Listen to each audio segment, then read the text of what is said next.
chosen wisely. We all remember that scene. It's from Indiana Jones and the Last Crusade, and it features a landmark known as the Treasury. The historic cave in Petra, Jordan are among famous movie locations that you can actually visit. CBS News travel editor Peter Greenberg is here with some of his favorites. Good morning. Good morning. I honestly thought that was a set. Not a really at all. well done set. Talk about architecture, history, and mystery and lost civilizations, the Nabateans. This place was lost for thousands of years until it was discovered, but it was really discovered by the moviegoers back in 1989 with that Indiana Jones movie. It's in southern Jordan. It's an amazing experience of buildings carved directly into stone. And my advice for people who are going to go visit it, I know you've been there, Anthony, yeah, it's stunning. Is go at 4 in the morning, get up early, and go down that gorge on donkeys. And then when the end of the gorge, you see that Treasury building. That is a real building. Oh, at 4 because of the sun? Yeah, rising? the light. It's all about the light. Right, and it's worth the trip. It really is. Absolutely. Let's talk about Wes Anderson's film from 2014, The Grand Budapest Hotel, which was one of my favorites. It takes place in a fictional Central European state, but the department store is real? Yeah, that's the Gorlitzer Warenhaus in Gorlitz, Germany. That's a little bit about an hour outside of Dresden on the Polish border. This was, between 1912 and 2009, probably the most best preserved department store ever. And then, of course, comes the Grand Budapest Hotel. And if you've seen the hotel, then you know that my goal in life is to become a lobby boy. Yes. But next year, they're reopening it as a department store. Wow. Yeah. Let's move on to the next one on your list. It's the Hogwarts School in Harry Potter, which is in reality the Christ Church College in Oxford, England. Dating back to 1546, this place inspired so many of the scenes that were shot in that movie. Of course, the dining hall in Hogwarts. But the cool thing about visiting this place, even today, is something called Great Tom.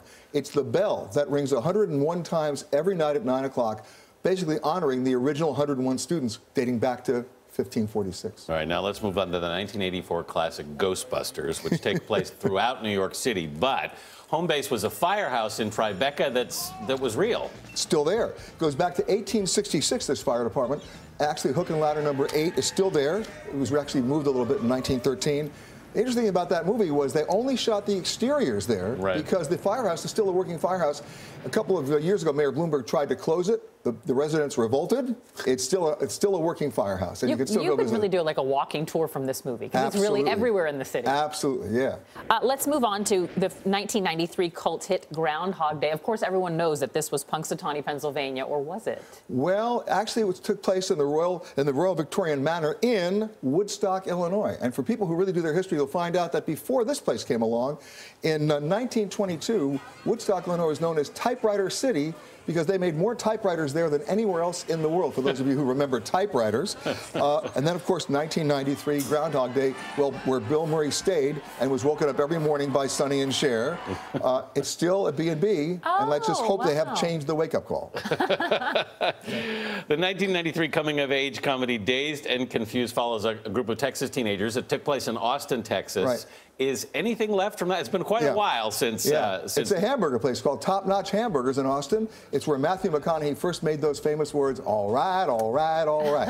And in fact, for those people who are movie trivia buffs, the word man was said in that movie 203 times. And they're still serving burgers there. Yeah, I bet it's a good one.